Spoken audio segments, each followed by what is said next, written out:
기도하겠습니다.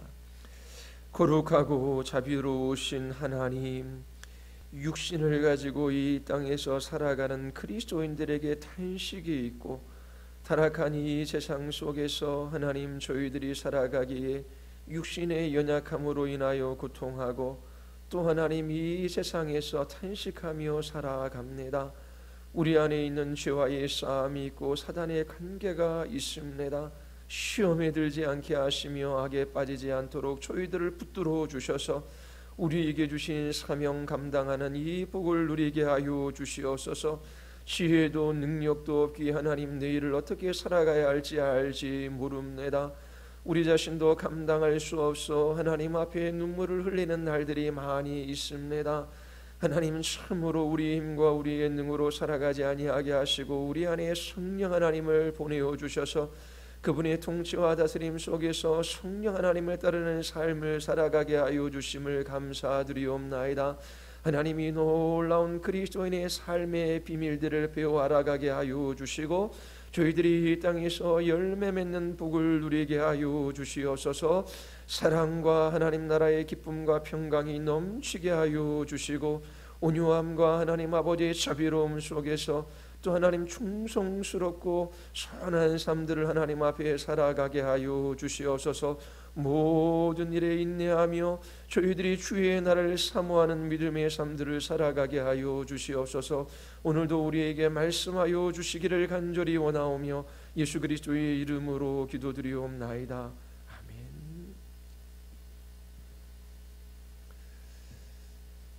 아멘. 율법이 할 수 없는 일들이 있다라고 3절에서 사도 바울은 증거하고 있습니다. 죄의 문제를 해결할 수 없지요. 죄는 죄책과 오염으로 이루어져 있습니다. 죄책은 길티, 페널티, 그렇게 이야기합니다. 형벌이죠, 형벌. 죄 그러면 죄인 그러면 형벌받아 마땅하다라고 하는 것입니다. 그 죄에 대한 죄값을 치러야 하는 것이지요. 또 오염은 우리의 전인격, 우리의 육체와 영혼을 비롯해서 모든 곳에 죄가 스며들어져 있다라고 하는 것입니다. 율법은 이 죄의 문제를 해결할 수 없어요. 그 죄책의, 그 오염의 문제를 해결을 못해요. 우리를 의롭게 할 수도 없고 우리를 거룩하게 할 수도 없는 것이지요. 그 이유가 무엇입니까? 육신 때문입니다.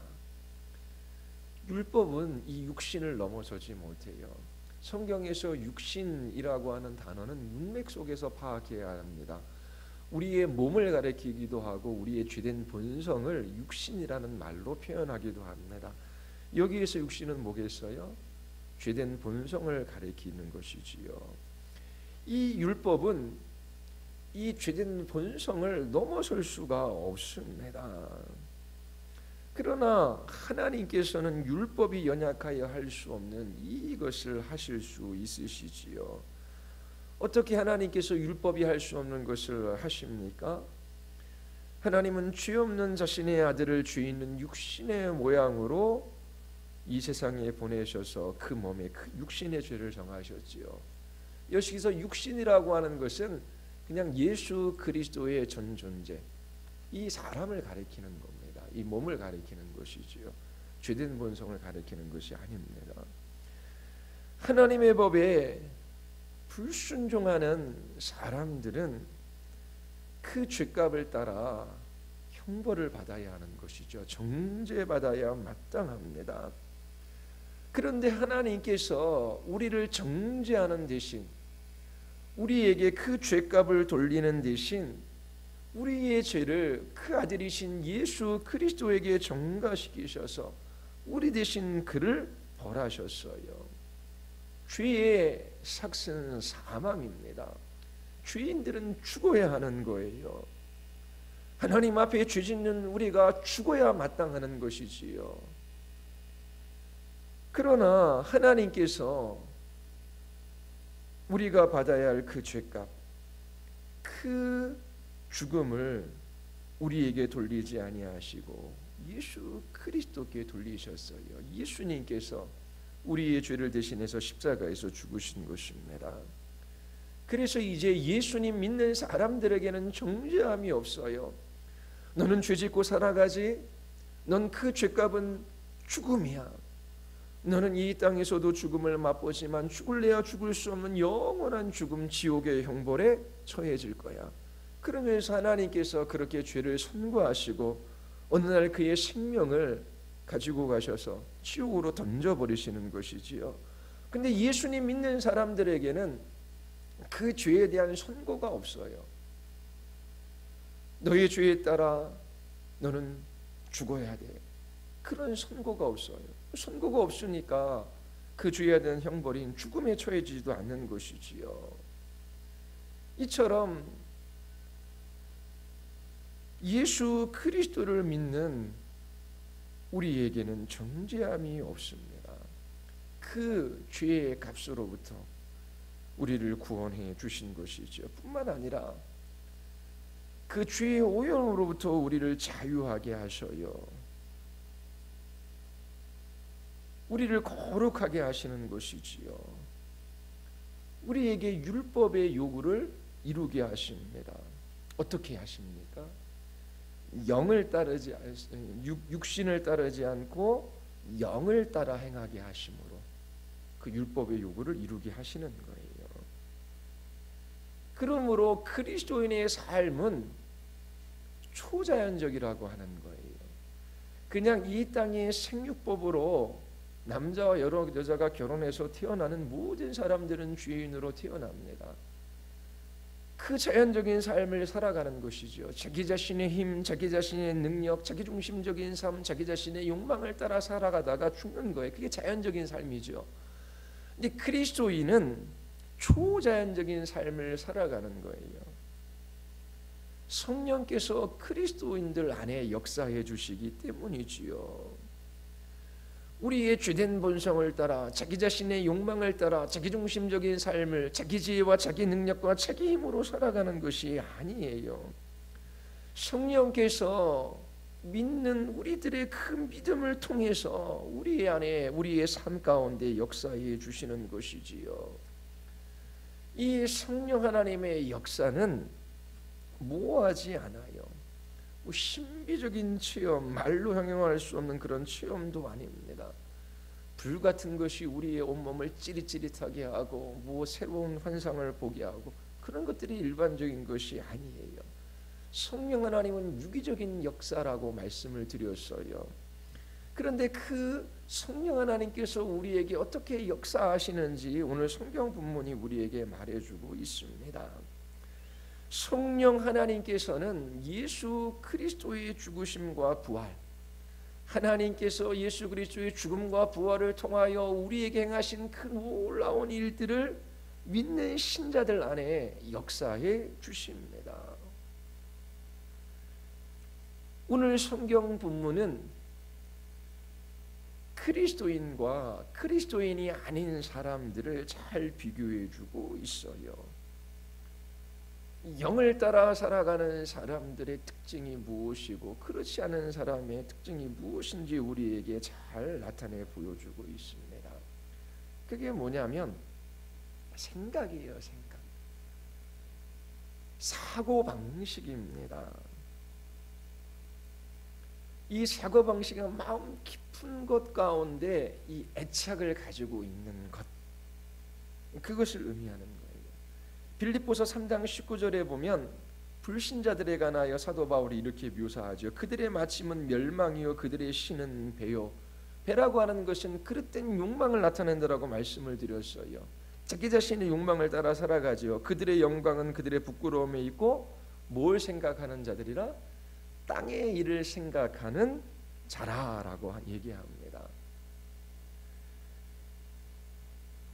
육신의 생각, 영의 생각, 이 두 가지가 믿는 사람과 믿지 않은 사람, 그리스도인과 비그리스도인을 가장 잘 표현해 주는 방식이에요.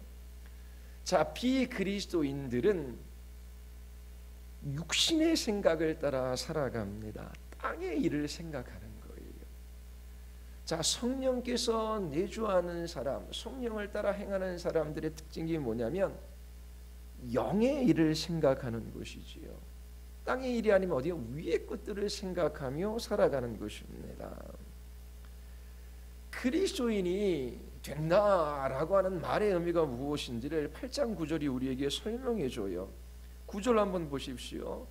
너희 속에 하나님의 영이 거하지 아니하면, 또 하반절에 보면 그리스도의 영이 없으면 그리스도의 사람이 아니라. 자, 신약 성경에서 그리스도인에 관하여 가장 명확하게 설명해 주는 구절이에요. 그리스도의 영이 없으면 그리스도의 사람이 아니라고 하는 것이지요. 우리에게 그리스도의 영이 계시면 그리스도에게 속한 사람인 것입니다. 9절에서 그리스도의 영을 하나님의 영이라고 말해요. 하나님의 영, 그리스도의 영은 한 영이지요. 만약 성령 하나님께서 여러분들 안에 계신다면 그것은 여러분들이 그리스도의 사람이라고 하는 증거예요. 성령께서 여러분들의 삶을 이끌어 가셔요.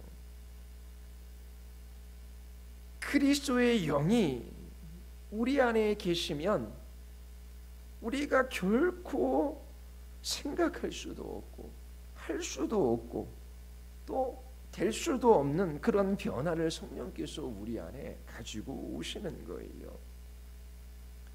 성령께서 우리 안에 계시면 우리의 생각의 변화가, 우리의 가치의 변화가, 우리의 삶의 목적의 변화가 일어나요.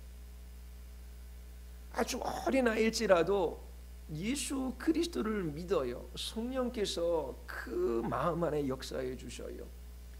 그러면 자기 자신에 대한 생각이 변화되어져요. 주일에 말씀드린 것처럼 하나님, 나는 죄인입니다. 나는 하나님 앞에 무가치하고 그리고 부끄러운 존재입니다. 나의 나된 것을 하나님, 나는 싫어합니다.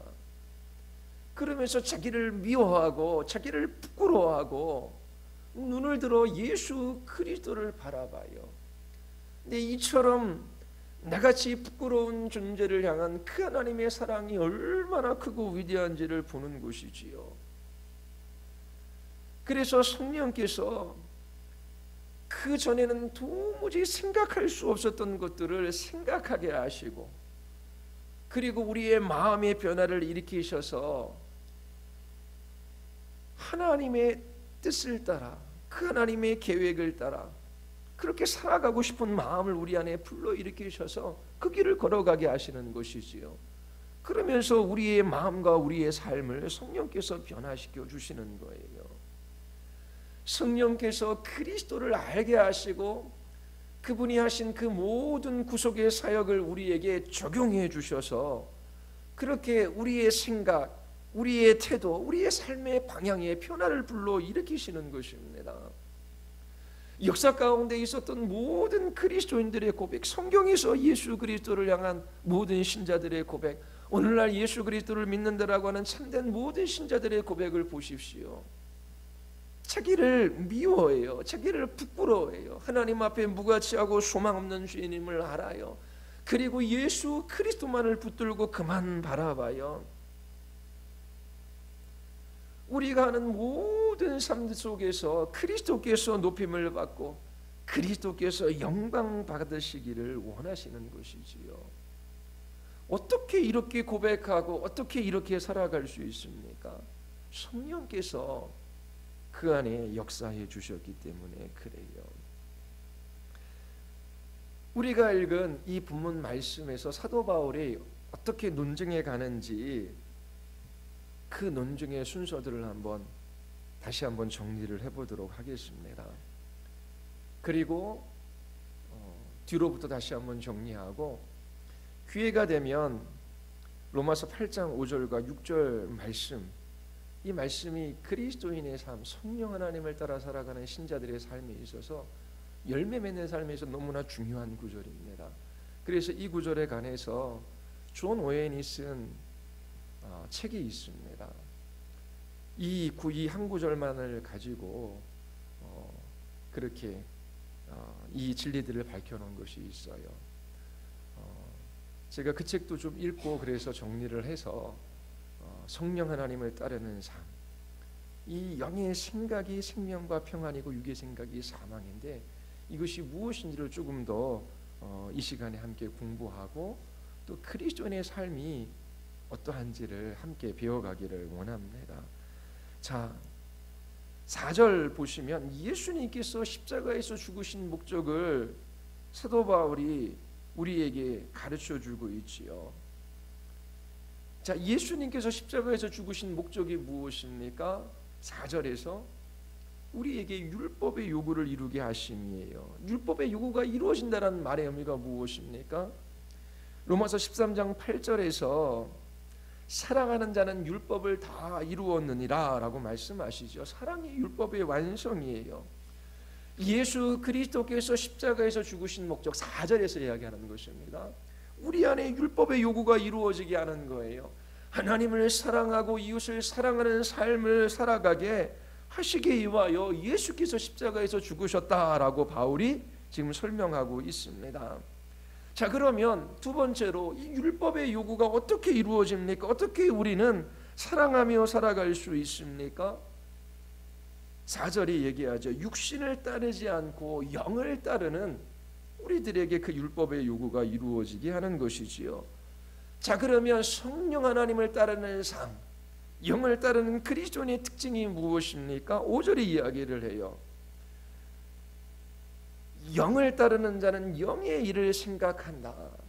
육신을 따르는 자, 쥐된 본성을 따라 살아가는 세상 사람들은 육신의 일, 땅의 것들을 생각해요. 그런데 영을 따르는 자는 영의 일, 하늘의 것들을 생각해요. 영적인 것들을 생각하고 갈망하지요. 그리고 그것들을 마음에 두고 그것들을 따라 살아가는 것입니다. 성령 하나님을 따르는 사람의 특징은 영의 일을 생각하는 거예요. 영적으로 사고하는 것이지요. 영적인 일들을 생각하고 이 영적인 일들의 애착을 가지는 것입니다. 이 위의 것들 그리고 영적인 것들에 대한 이 미각, 이 맛, 이것이 풍성해지며 그것을 즐거워하고 그것에 만족하며 살아가는 거예요. 그러나 육신을 따라 행하는 자는 육신의 것들을 사랑하는 사고방식을 가지고 있어요. 그들은 이 세상 맛을 알아요. 이 세상에서 누리는 즐거움, 이 세상 것들에 대한 풍부한 미각을 가지고 있어요. 그리고 이들은 주의 지배 아래 자기 중심적인 삶을 살아가지요. 그러나 영을 따라 행하는 자들은 영적인 것들을 소중히 여기는 사고방식을 가지고 있습니다. 그들은 하나님의 선하심을 맛보아한 사람들이에요. 영적인 것들에 대한 이 풍미, 미각을 가지고 있어요. 그리고 성령 하나님의 인도하심을 따라 살아가는 사람들은 그리스도 중심적인 삶을 살아갑니다. 어떤 사고방식을 가지고 있는가 너무 중요해요. 왜냐하면 우리의 이 생각이나 이 마음의 성향이 우리의 가치관을 결정하고 우리의 행동을 지배하기 때문입니다. 그래서 우리의 마음 깊은 곳으로부터 애착하는 것, 사랑하는 것, 그리고 우리의 마음, 우리의 이 생각이 어디를 향하고 있는가라고 하는 것은 너무나 중요합니다. 여러분이 생각하고 행하는 것들이 영적인지 육적인지 구별하는 기준이 있어요. 그 기준은 예수 그리스도입니다. 예수 그리스도가 우리의 생각과 우리의 마음과 우리의 행동의 중심에 계십니까? 예수 그리스도를 중심에 놓고 우리의 육신의 생각을 부인하고 우리의 마음의 욕망을 부인하고 우리의 그릇된 행위들을 부인하고 오직 예수 그리스도 그분을 따르기를 갈망하십니까? 그 한 사람의 인격을 통하여 예수 그리스도의 영광이 나타나고 그 한 사람이 주의 이름이 높아지기를 원해요. 그런 사람들은 성령 하나님의 인도하심을 따라 영적인 삶을 살아가는 사람들이지요. 성령께서는 진리의 영이시고 그리스도의 영이셔요.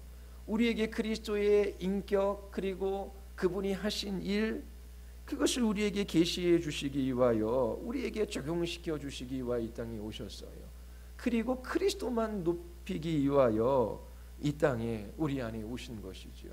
그래서 앞으로 더 자세하게 여러 가지 것들을 말씀드리겠지만, 영을 따라 행하는, 그리고 영을 따라 행하는 사람들의 특징이 영적인 사고인데, 이 영적인 사고의 중심에 예수 그리스도가 계시다라고 하는 것입니다.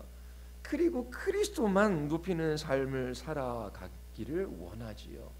왜냐하면 성령께서 그리스도를 우리에게 계시해 주시고 그분의 이름을 높이기 위하여 우리 가운데 오셨기 때문에 그래요. 우리의 마음이 그리스도를 향하고 있는지, 그분을 사랑하고 기뻐하고 소중히 여기고 그분을 따라 생각하고 그분을 따라 판단하고 그분을 따라 행하기를 원하는지, 그런 마음이 우리 안에 가득 차 있는지 그것들을 살펴보아야 하는 것입니다. 성령님을 따르는 사람은 성령 하나님의 인도하심을 받는 그 사람의 특징이 영의 생각이에요. 영적인 사고방식을 가진 사람이죠. 그러면 그 결과가 무엇입니까? 8장 6절이 나타나요. 영의 생각은 생명과 평안입니다. 육의 생각은 사망이에요. 갈라디아서 6장 8절에 보면 성령을 위하여 심는 자는 성령으로부터 영생을 거둔다라고 말해요. 갈라디아서 5장 22절에 성령의 열매는 사랑과 희락과 화평과, 그러면서 쭉 열매들을 이야기합니다. 성령 하나님께서 우리 안에 역사하실 때에 우리의 사고를 형성하시고 그 생각하는 방식을 따라 우리의 삶을 이끌어 가시는 거예요. 성령께서 역사하실 때에 우리에게 새 생명을 주셔요. 우리의 마음 안에 하나님의 율법을 새겨 주셔요. 그리고 무엇보다도 예수 그리스도를 소중하게 여기게 하시지요. 지금 몇 가지를 살펴봤습니다. 첫 번째, 예수님께서 십자가에서 죽으신 목적은 뭐다? 우리 안에 율법의 요구가 이루어지게 하십니다. 그 율법의 요구는 하나님과 이웃을 사랑하는 삶이에요. 그러면 우리는 누구든지 사랑하며 살아갈 수 있는 사람이 아니에요. 자기를 사랑하는데 그 사랑도 그릇된 자기 사랑이지요. 율법의 요구가 이루어지는 방식, 우리가 어떻게 하나님과 이웃을 사랑하며 살아갈 수 있습니까? 성령 하나님을 따르는 삶을 살아가야 되는 거예요. 자, 그러면 성령 하나님을 따르는 삶의 특징이 무엇입니까? 영의 생각을 하는 것입니다. 이 영의 생각의 그 중심에 그리스도가 계셔요. 이 그리스도가 중심에 계셔서 그분의 이름이 높아지고 그분께서 영광받는 방식으로 사고하는 것입니다. 이러한 우리의 영적인 사고는 우리의 행위를 이끌어내요. 그리고 이 영의 생각의 결과는 생명과 평안입니다. 이처럼 성령께서 우리 안에 영적인 사고를 형성시키셔서 그렇게 우리의 손과 발로, 우리의 전인격으로 하나님과 이웃을 사랑하며 살아갈 수 있도록 우리를 이끌어 가시는 거예요. 자, 그러면 하나 더, 왜 우리는 성령을 따라 행하는 것, 영의 생각이 필요한가라고 하는 것입니다. 7, 8절은 왜 우리가 성령 하나님을 따라야 하는지, 영적 사고, 영적 생각이 필요한지 우리에게 보여줘요. 육신의 생각은 사망이지요. 영의 생각이 없다면 죽은 사람입니다. 영적으로 죽은 사람은 하나님과 원수된 상태에 있어요. 하나님을 대적하며 살아갑니다. 그들은 하나님의 법에 순종하려고 하지도 아니하고 순종할 수도 없어요. 그게 7, 8절입니다. 우리 같이 한번 읽어볼까요? 육신의 생각은 하나님과 원수가 되나니 이는 하나님의 법에 굴복하지 아니할 뿐 아니라 할 수도 없음이라. 육신에 있는 자들은 하나님을 기쁘시게 할 수 없느니라. 육신의 생각의 마침은 사망이지요. 죽어 있는 사람, 하나님과 원수된 사람이에요. 그들은 하나님의 법 순종하고 싶어 하지 않아요. 또 그렇게 살아갈 수 있는 능력도 없어요. 하나님을 기쁘시게 할 수 없는 사람들이라고 이야기하는 것입니다. 이처럼 육의 생각은 사망이에요. 그 사망의 뿌리에는 죄, 곧 하나님을 향한 대적이지요. 하나님과 하나님께 속한 것에 대한 관심이 없어요. 하나님보다 다른 것을 더 좋아하고 더 사랑하는 것이지요. 그것은 영적 자살이라고 이야기하는 거예요. 하나님을 대적하며 그 하나님을 사랑하고 그 하나님을 의지하지 않고 자기 자신의 죄된 본성을 따라 살아가기로 결단하고 그렇게 살아가는 사람, 영적인 자살 행위를 하는 것과 마찬가지입니다. 반드시 사망을 가지고 와요. 우리가 그 하나님의 율법의 요구, 우리 안에 하나님의 율법의 요구가 이루어지기를 원한다면 어떤 일들이 일어나야 됩니까? 불신자가 있어요. 육신의 생각을 따라 살아가요. 그 결과는 사망뿐이지요. 하나님을 대적해요. 하나님의 말씀에 순종하려고 하지도 않고 순종할 수 있는 능력도 없어요. 이런 사람이 어떻게 율법의 요구를 이루는 사람으로 변화될 수 있습니까? 성령께서 역사해 주셔야 돼요. 하나님을 향한 이 적이 불순종하고자 하는 그 마음, 그리고 순종할 수 없는 이 무능의 문제, 이런 것들이 다 처리되어져야 합니다. 사람들은 하나님을 대적하며 불순종하는 가운데 살아가요. 순종할 수도 없는 것이지요. 하나님을 즐거워하지 않아요. 사랑하지도 않아요. 사망 가운데 있는 것입니다. 죽음의 냄새를 풍기며 살아가는 거예요. 그들에게 유일한 소망은 성령께서 역사해 주셔서 새 생명을 주시는 것입니다. 하나님을 대적하며 불순종하는 그 마음을 꺾으시고 그 마음을 깨트려 주시고 예수 그리스도를 믿는 믿음을 주셔야 하는 것이지요.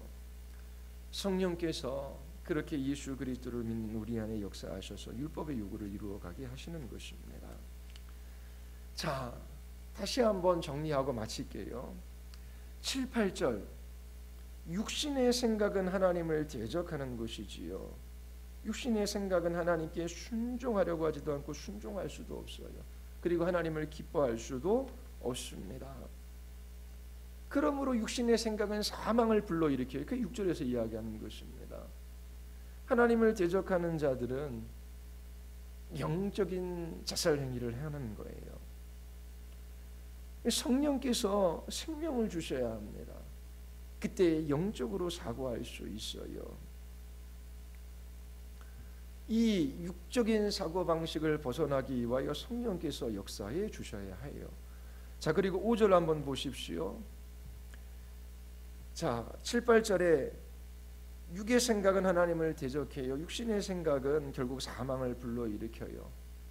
그리고 5절에 보면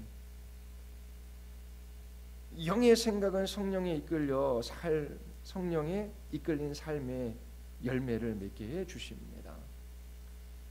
이러한 육적인 사고 속에 살아가는 사람들 가운데 성령께서 역사해 주실 때에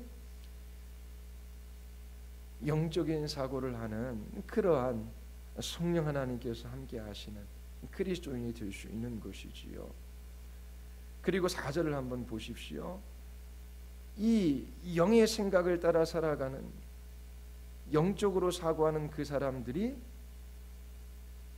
영을 따라 행하는 사람들입니다. 이처럼 영적인 사고방식을 가지고 있는 그 사람들은 그 삶의 가치와 행위가 바뀌는 것입니다. 다시 한번 정리를 할게요. 뒤로부터 하면 불신자들, 그리스도를 모르는 사람들, 하나님을 대적해요. 하나님께 순종하려고 하지도 않고 순종할 수 있는 능력도 없어. 하나님을 기쁘게 해주지 않아요. 이거 어떻게 해요? 그들은 생각하는 것이 육신의 생각이 어떻게 해요? 6절 사망을 불러일으켜요. 성령께서 새 생명을 주셔서 우리를 변화시켜 주셔야 돼요. 그래서 5절에서 영적인 사고를 할 수 있게 되는 것입니다. 그리고 4절에서 얘기하는 것처럼 영을 따라 행하는 사람들이 그 율법의 요구를 이루는 삶을 살아갈 수 있는 것이지요. 그리고 그 결과 율법이 완성되어지는 것입니다. 우리 안에. 이 세상에서 완전히 우리는 하나님과 이웃을 사랑하며 살아갈 수 있는 사람이 될 수는 없어요. 이것은 우리의 본성을 따라 이루어지는 일이 아니라 성령께서 우리 안에 역사하실 때 일어나는 초자연적인 역사라고 말할 수 있습니다. 그러므로 성령 하나님을 소중히 여기고 성령 하나님의 충만함을 구하는 삶을 살아가야 하는 것이지요. 예수님께서 십자가에서 죽으신 그 목적은 우리 안에 율법의 요구를 이루시기 위함이에요. 사랑하며 살아가는 삶을 살아가게 하시기 위함이지요. 어떻게 사랑하며 살아갈 수 있습니까? 성령 하나님을 따라 살아갈 때에. 자, 성령 하나님을 따라가는 삶의 특징이 무엇입니까? 영의 생각입니다. 이처럼 영적인 사고방식을 따라 우리의 가치가 변화되어지고 그리고 그 생각을 따라 우리의 삶의 행위들이 결정되어져요. 이처럼 거룩한 삶을 살아갈 수 있게 되는 것, 성령께서 우리 안에 역사하신 결과입니다. 이처럼 거룩한 삶을 살아갈 수 있는 것은 십자가에서 죽으시고 부활하셔서 하나님의 보좌 우편에 앉으신 예수 그리스도 그분의 영광을 바라보는 것에 달려 있어요. 그리스도를 아는 것에 달려 있는 것이지요. 율법의 완성은 사랑입니다. 하나님께서 우리를 구원하신 목적, 바로 이 죄로부터 자유하게 하셔서 사랑하며 살아가는 사람으로 빚으시는 거예요. 그 사랑은 우리의 죄된 본성에서 나올 수 없습니다. 예수 그리스도를 바라볼 때에 성령께서 우리 안에 그 생각을 빚으셔서 그렇게 사랑하는 사람으로 우리를 변화시켜 주시는 것이지요. 우리의 믿음을 사용하셔서 사랑의 열매를 맺게 해 주시는 것입니다. 우리의 그 사랑은 이 세상에서 완전하지 않지만 그리스도께서 다시 오실 때에 완전해질 거예요. 우리에게는 그리스도를 사랑하고 영적인 것들을 소중히 여기는 이 사고방식이 필요하지요. 이 영적인 미각이 회복될 필요가 있습니다. 영적인 미각이 살아날 때에 세상의 좋은 것들에 대한 그 입맛을 잃게 돼요. 이 모든 것은 성령 하나님의 역사하심으로 말미암은 것입니다. 우리의 믿음을 통하여 성령께서 역사하실 때 이런 놀라운 일들이 일어나요. 성령께서 역사하심으로 우리 안에 영적인 사고를 형성하시고 생명의 길을 걷게 하시지요. 하나님을 사랑하고 기뻐하고 즐거워하고 또 이웃을 사랑하며 살아갈 수 있도록 우리 안에 역사해 주셔요. 그래서 다음에 이 영적인 사고의 본질이 무엇인지, 성령 하나님을 따라가는 그리스도인의 삶의 이 중심에 있는 이 영적 사고 방식에 관하여, 그리고 영적인 사고의 그 결과가 생명과 평안이고 육적인 생각의 결과는 죽음인데, 이러한 진리의 말씀이 우리에게 어떻게 적용되어지고 우리가 어떻게 거룩한 삶을 살아가야 할지 다음에 좀 더 살펴보도록 하겠습니다. 하나님께서 우리를 구원하셔서 우리 안에 율법의 요구를 이루어가게 하셔요. 그러한 성령 하나님의 역사하심에 관하여 여러분들이 더 알아갈 수 있도록 기도하며 그렇게 말씀 앞에 서시기를 바랍니다. 우리 이 시간 같이 한번 우리 기도하시겠습니다. 우리 기도할 때에 하나님, 우리는 사랑할 수 있는 사람이 아닙니다.